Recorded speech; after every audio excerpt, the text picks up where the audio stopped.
Selamat berjumpa kembali di dalam ibadah pada hari ini.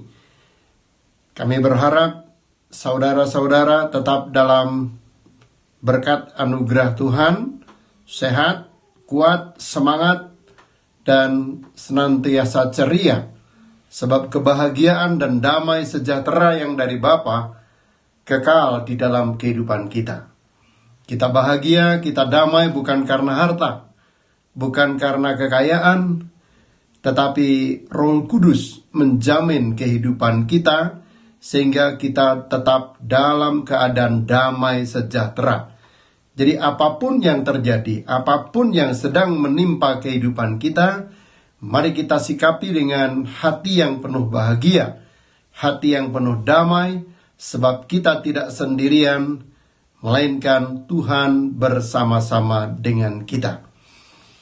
Saudara-saudara, segala sesuatu yang sedang kita bayangkan kadang-kadang sangat membebani akan kehidupan kita. Bahkan ketika kita masih membayangkan seolah-olah sesuatu yang mustahil akan dapat kita kerjakan. Nah, untuk itu jangan berhenti membayangkan, tetapi kerjakanlah apa yang didapat oleh tanganmu. Niscaya Tuhan Yahweh akan menolong dan membuat yang mustahil bagi kita akan tidak mustahil bagi setiap kita orang-orang yang percaya. Kita akan awali dengan bacaan kita, yakni di dalam Amsal pasal yang ke-10 ayat yang ke-22. Tentunya ayat yang tidak asing bagi kita, sebab ayat ini menjadi ayat hafalan bagi kita, dan biarlah saat ini kita akan ulang kembali untuk memperbaharui iman percaya kita, sehingga kita akan ditambahkan semangatnya untuk tetap mendekatkan diri kepada Bapa Yahweh. Baik, kita baca ayat yang kami persiapkan. Amsal pasal 10 ayat 22. Berkat Yahweh lah yang menjadikan kaya, susah payah tidak akan menambahinya. Jadi dari ayat ini sebenarnya kita tinggal mengikuti apa yang Tuhan mau kita kerjakan. Dan kita tidak usah memaksakan diri untuk mendapatkan sesuatu atau mencapai sesuatu tujuan di dalam kehidupan kita. Sebab sesungguhnya Bapa Yahweh telah menyediakan dan membuatnya segala sesuatu yang Ia ingin terjadi di dalam kehidupan kita pasti terjadi. Kita lihat bahwa sejarah Alkitab sangatlah menunjukkan bahwa tokoh-tokoh yang kemudian menjadi tokoh yang besar, yang tersohor, itu diawali dari sesuatu yang sangat mustahil secara manusia. Pertama, kita melihat bagaimana Musa. Musa ini berhasil membawa keluar bangsa Israel dari tanah perbudakan. Secara manusia ini sangat mustahil. Sebab dari sejak Musa itu dilahirkan, dia sudah dalam bahaya, yaitu kekejaman Firaun, Raja Mesir. Waktu itu dikumandangkan di seluruh negeri bahwa setiap bayi laki-laki yang berumur di bawah 2 tahun harus dibunuh. Nah, di tengah-tengah kekejaman itulah Musa dilahirkan. Nah, kita tidak bisa dan tidak mengerti bagaimana cara Bapa Yahweh mempersiapkan Musa yang kemudian menjadi pemimpin besar bagi bangsa Israel. Karena ternyata Musa lolos dan berhasil selamat. Bahkan yang menyelamatkan sendiri justru dari keluarga raja, yaitu keluarga Firaun.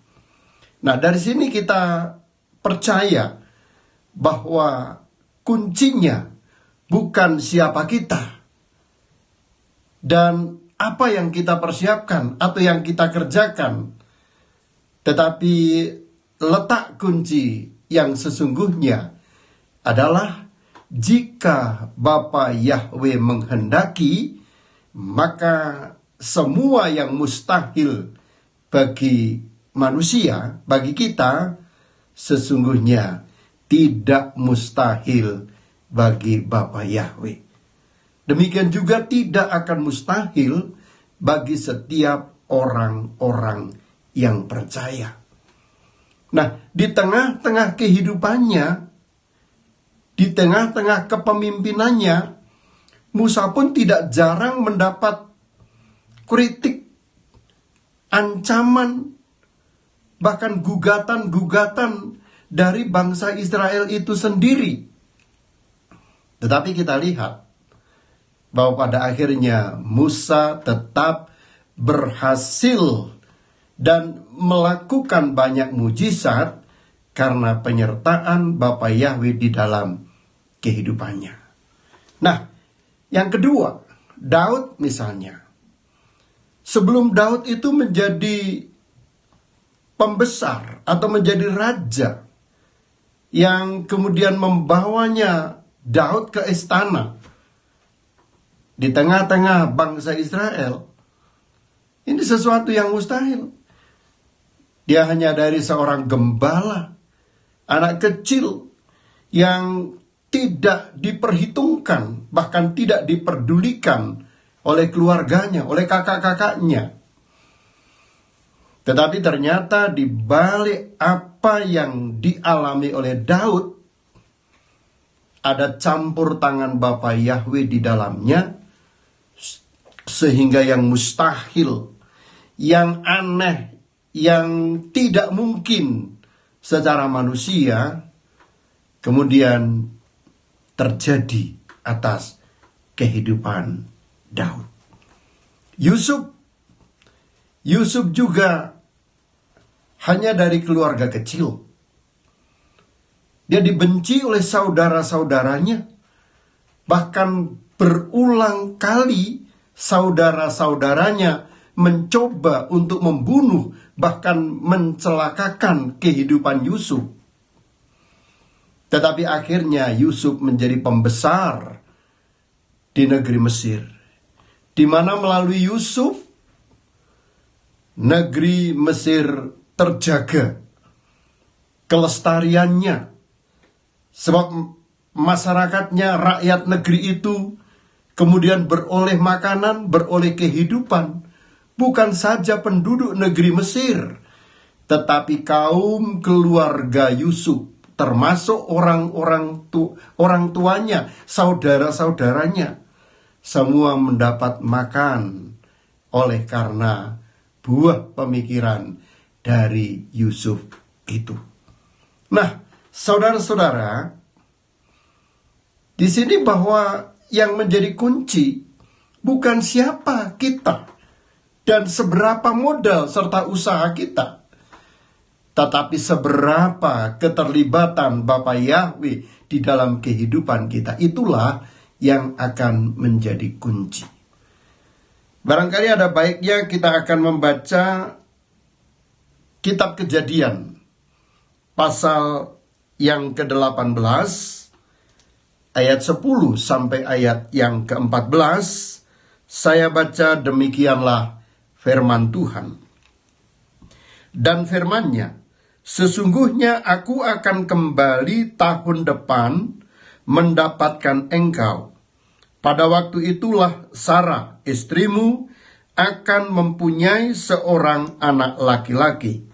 dan Sarah mendengarkan pada pintu kemah yang di belakangnya. Adapun Abraham dan Sarah telah tua dan lanjut umurnya, dan Sarah telah mati haid. Jadi tertawalah Sarah dalam hatinya, katanya, "Akan biraikah aku setelah aku sudah layu, sedangkan tuanku sudah tua?" Lalu berfirmanlah Yahweh kepada Abraham, "Mengapakah Sarah tertawa dan berkata, sungguhkah aku akan melahirkan anak, sedangkan aku telah tua? Adakah sesuatu apapun yang mustahil untuk Yahweh? Pada waktu yang telah ditetapkan itu, tahun depan, aku akan kembali mendapatkan engkau." Pada waktu itulah Sarah mempunyai seorang anak laki-laki. Ditinjau dari segi usia atau ditinjau secara kondisi, memang wajar jika Sarah berkata dalam hatinya seperti itu. Tetapi apa yang terjadi semua di luar akal, di luar kemampuan kita manusia. Sebab kuasa Bapa Yahweh yang berjanji dan ingin memberikan keturunan kepada Abraham, Dia adalah Tuhan yang maha segala-galanya. Dan terjadilah pada tahun yang dijanjikan, yang ditetapkan oleh Bapa Yahweh, Sarah mengandung dan melahirkan seorang anak laki-laki. Itulah Ishak, yang kemudian menurunkan Yakub, dan itulah bangsa Israel. Saudara-saudara, mari kita kembali kepada ayat yang kita baca. Yahweh lah yang membuat kaya, susah payahmu tidak akan menambahinya. Jangan melihat keadaan kita, jangan melihat kondisi serta situasi yang sedang terjadi di sekeliling kita. Sebab jika kita terlalu merenungkan, terlalu memikirkan hal-hal yang terjadi saat ini, kita akan dibuat menjadi lemah, bahkan akhirnya pudar dan kehilangan iman, kehilangan akal yang sehat. Untuk itu, kuncinya bukan keadaan kita sekarang, tetapi kuncinya adalah ketika Bapa Yahweh terlibat di dalam kehidupan kita, menyertai kehidupan kita, maka Dia akan membuat segala sesuatu yang mustahil bagi kita, namun akan terjadi bersama-sama dengan Dia. Dimanapun engkau berada saat ini, apapun keadaanmu sekarang ini, percayalah, bukan karena kita, bukan karena keberadaan kita, bukan seberapa modal kita, tetapi jika ada campur tangan dari Bapa Yahweh, maka segala sesuatu yang mustahil bagi kita akan terjadi karena pertolongan dan kerja kuasa atau karya kemahakuasaannya yang sangat dahsyat di dalam kehidupan kita. Doa kami, kita tetap akan memiliki kekuatan untuk mempertahankan iman, sehingga dalam kondisi seperti ini, namun kita tetap juga akan dapat menikmati kuasa yang besar, mujizat yang besar, kebesaran Tuhan akan dapat kita alami, dan kita akan tetap diberkati untuk kemudian menjadi berkat. Amin. Tuhan memberkati. Mari kita berdoa. Bapa di sorga, Yahweh Tuhan semesta alam, kami memang lemah, sebab umur kami bertambah, fisik kami menurun. Namun kami percaya, Di balik keterbatasan dan keberadaan kami yang ada ini, Bapa, ada campur tangan kuasa-Mu yang dahsyat memenuhi setiap kehidupan kami. Sehingga kami boleh menikmati hal-hal yang besar, hal-hal yang dahsyat, kuasa-kuasa yang luar biasa, bahkan kemuliaan-Mu akan Bapa nyatakan saat ini di tengah-tengah kehidupan kami. Meskipun wabah yang menjadi bencana atas negeri kami berdampak kepada ibadah-ibadah kami, perekonomian kami, sampai sekarang masih belum menentu kapan berakhir. Namun kami tetap percaya Bapa, bahwa Engkau senantiasa menilik dan melihat keberadaan kami. Dan kami percaya bahwa kesulitan demi kesulitan ini pasti akan berakhir. Dan di akhir kesemuanya itu, Tuhan akan tetap dimuliakan.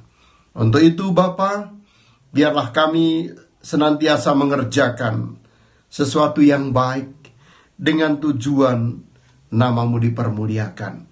Sebab kami percaya ketika kami berniat untuk sesuatu kebaikan demi nama-Mu dipermuliakan, sesungguhnya Engkau yang akan bekerja buat kami, dan kami diam menantikan pertolongan-Mu saja. Doa kami untuk saudara-saudara kami yang mendengarkan firman-Mu dan berdoa bersama-sama dengan kami, Bapa akan memberkati mereka. Yang sakit disembuhkan, yang susah dihiburkan, yang sedang berpersoalan, yang sedang menghadapi masalah, apapun itu masalahnya, Tuhan akan campur tangan sehingga saudara-saudara kami segera terlepas, terbebas dari setiap masalah yang sedang dihadapi.